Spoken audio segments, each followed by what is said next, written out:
Hey yo, what's up sa inyo mga kapenyo? At today meron na naman tayo napakainit na reaction video about nga dito sa promoter neto ni Janriel Casimero at mukhang nanganganib na nga ang karera ng ating angas ng Pinas dahil nga naglabas ng bagong report, no? Etong ang Yahoo na kung saan sinasabi nga ng promoter dito ni Janriel Casimero na parang ayaw na nga niya, no, nakuwanin muli etong si Janriel Casimero since tapos na nga ang kanilang kontrata. Ang kanila palang kontrata mga kapenyo 4 na laban lamang. Doon ay nauna na doon kay Akaho, pangalawa dito kay Pilipus, ang atlo dito kay Uguni, at ang sumunod etong si Saul Sanchez, no, na kung saan huli nga niyang nakalaban. At hanggang dito lang pala ang kanilang napirmahan na kontrata neto ni Utol Janriel Casimero. At tara mga kapenyo, wag na natin patagalin at sabay-sabay nga natin panoorin dito nga sa latest update neto ni Boy Bakal. Malungkot na balita ito mga tol galing sa Japan News. Promoter ni Cuadro Alas na si Masayuki Ito,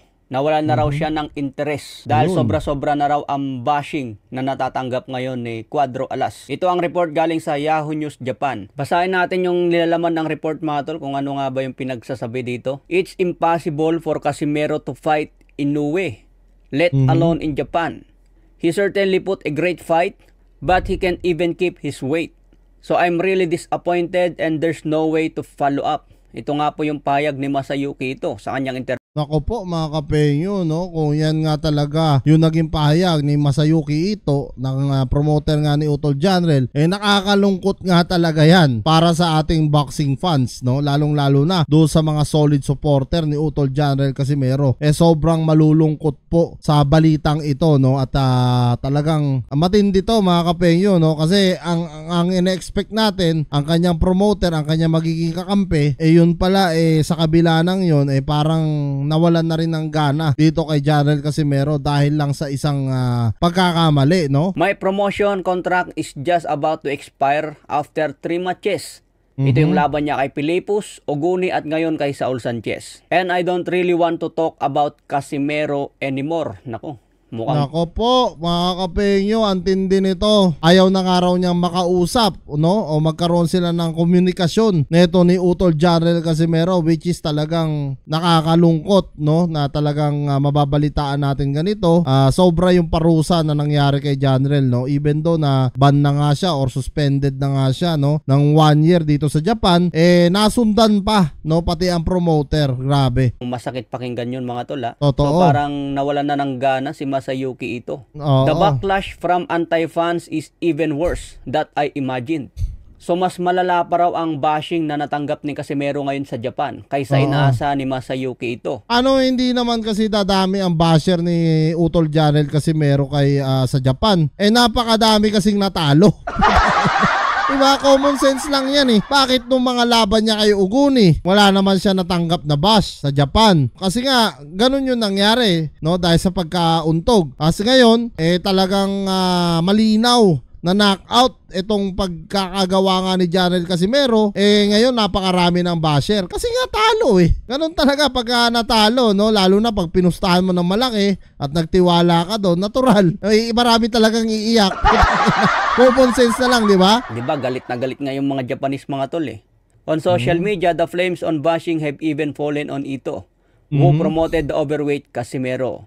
Yung matinding galit daw kay Casimero at bashing na para sa kanya, binabato na raw lahat yan kay Masayuki Ito bilang promoter ni Cuadro Alas. Ayun, so kaya siguro magbibitaw si Masayuki Ito kasi kumbaga nadadamay na siya sa pambabash nga kay Casimero. So bilang Hapon, na mga kapwa niya nga Hapon na mga nambabash kay Casimero, marami na nag-uudyok dyan na bitawan mo na, ba't ba hindi mo mabitaw-bitawan yan? Laos na naman yan. Ganun kasi ang katawiran ng mga Hapon diba? Ganun ang isip ng mga Hapon, wala nang ang belt yan kumbaga lumalaban na lang sa ganyan-ganyan yan pinagtsatsagaan mo pa, parang ganun. So iba talaga nagagawa ng udyok sa totoo lang, no? Pero kung may paninindigan lang sana itong promoter ni Utol Janriel Casimero, hindi sana mangyayari yung mga ganyang bagay, no? Alam mo, sa totoo lang, no, kung mahal talaga niya si Utol Janriel at tinutulungan talaga niya, isipin nyo, natulungan na nga niya ng umpisa hindi pa niya tinapos hanggang huli. Kaya nga nasabi ko sa mga nakaraang kong vlog, ilang taon na lang si Janriel lalaban, no? Ilang taon na lang sa ibabaw ng lona ang ating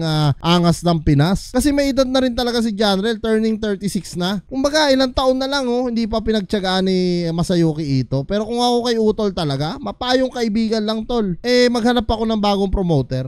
Even though na alam natin imposible at mahirap, pero gawin mo na lang. Talagang wala Ganun ang buhay, no? Talagang syempre kapwa niya mga Hapon yan. Ganun talaga, 'di ba? Sabi pa rito, and it has developed into a situation that has led a credibility issue for him as a promoter. So naapektuhan na raw yung kredibilidad ni Masayuki Ito bilang promoter sa Japan. Okay. Base sa statement ng report mga tol, matindi ang galit ng mga Japanese at naapektuhan na si Masayuki Ito. Hindi naman ako magtataka kasi yung kaninang upload ko nga galing dito kay Sports Talk PH. Kita nyo naman yung bashing ng mga Hapon, no? Yung iba nga pinare-retire na siya, yung iba naman pinaayaw na siya, yung iba naman hindi daw talaga maganda yung ginawa niya, na nag-violence siya sa weight-in nila neto ni Saul Sanchez, no? Alam mo yun, yung parang sila yung tipong nakalaban ni Janrel Casimero, which is hindi naman dapat na big issue yun, pero sa kanila big issue yun kasi nga malaki yung talo.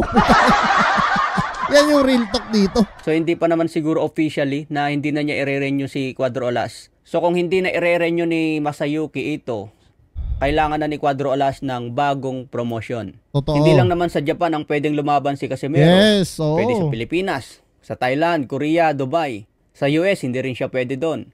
Marami ang nagsasabi na pwede na raw umakyat si Casimero sa featherweight division. Uunahan niya si Naoya Inoue sa featherweight. Maging mandatory si Casimero sa featherweight at makakuha ng belt para maging 4 division champion. Kung magkaroon ng belt si Casimero sa featherweight, ito na ang pagkakataon niya para makalaban niya si The Monster Inoue. Totoo yan. Kung ako kay Utol, smart move na ang gawin niya. Kasi alam naman natin may knockout power talaga si Janrel Casimero, no? Walang imposible sa talent mo, tol. May talent ka. Tol Casimero, kung nanonood ka man dito sa aking vlog ngayon, may talent ka. Hindi ka dapat matakot kahit pa mawala ka ng promoter. Hanap ka na lang ng bagong promoter. Patunayan mo sa kanila na nagkamali sila ng binitawan, no? Kasi ito kapwa nila Hapon So syempre, di natin masisisi yan, no? Kahit si Masayuki Ito nga sinasabi niya, pati siya na dumadaan na rin sa bashing. Kumbaga, may mga nambabash na rin sa kanya mga Hapon. Siyempre, pakikinggan niya yung mga yon, kalahi niya yun Ganun talaga. Pero kung mahal ka talaga niya, hindi ka niya bibitawan kahit ano pa mangyari. Di wag kayo lumaban sa Japan, laban kayo sa ibang bansa. Katulad niya, Saudi, di ba? Korea, ang daming pwedeng labanan di ba? So kung wala na talaga, yun na talaga ang choice ni Utol Janrel Casimero, no? Maghanap ng bagong promoter. So kung iisipin, napakasarap pakinggan mga tol. Pero hindi magagawa ng isang boxing yan kung walang malupit na promoter. Yes. Pero sa kalagayan po ni Casimero ngayon, mukhang mahirapan siya makakuha kung walang promoter na matindi. Si Kaso nga, ang problema kasi wala na no choice na siya Kumbaga, kung bibitawan talaga siya ni Masayuki Ito, wala siyang choice kung hindi talaga maghanap ng iba. Ganun lang talaga Ganun ang buhay. Diba? Kumbaga, si Janrel nandyan nakatabi sa kanya, pero siya, wala na siyang amor sa ating angas ng Pinas. So, ano pang gagawin ni Janrel? Alam nga naman tumunga nga siya doon sa lugar nila sa Ormoc, diba? Nang walang laban, yun yung passion niya, yun yung trabaho niya. Natural, hanap na lang talaga. No, kung ganyan lang din yung mangyayari. Sa Yuki Ito, sa 4 na laban ni Cuadro Alas, hindi niya naibigyan ng mga top-rated boxer. Kasi unang contract fight niya kay Ryo Akaho, then pumirma ng kontrata na 3 laban. Si Timbua Pilipos, Oguni at si Saul Sanchez. Sa lahat ng nakalaban na yun ni Casimero, wala dun yung top-rated sa super bantamweight. Pero kita nyo na mga kapenyo, wala pa dun yung mga talagang high-end, no? Yung mga talagang dekalibring boksingero na kung saan dapat yun ang minamatch ni Masayuki Ito talaga sa kanya. Ibig sabihin, hindi rin ganun kalakas na promoter ito, no? Kasi kung malakas na promoter to, mabibigyan ng mga magagandang laban to, lalo na sa US. Pero pwede rin mag-stay si Casimero sa super bantamweight. Antayin na lang yan na umakyat si Inoue sa featherweight at ibakante ang mga titulo. Pero para sa akin, mas better kung si Utol Janrel ang mauunang umakyat. Para sa akin lang talagang katayin ni Utol Janrel Casimero yung mga nasa 126 pounds, no? Tapos doon na siya talaga kumuha ng ulit, ng belt. Once na nakakuha siya doon, sakto yan, pag-akyat ni Inoue, banggaan sila niyan. Yan yung sure ball na pwedeng mangyari na nakikita ko rito talaga mga kapenyo. So yan mga kapenyo, kung kayo nga tatanungin ko, ano nga masasabi nyo dito sa latest update nga ni Boy Bakal, parang tagilid na nga etong promoter ni Janrel Casimero na si Masayuki Ito. Comment nyo na lang down below lahat ng mga opinion nyo mga kapenyo, o kung sa palagay nyo tama ba ang aking sinabi, paki-comment na lang dyan, lahat po yan mababasa ko. Maraming salamat mga penyo at kita-kita lang tayo sa susunod kong reaction videos.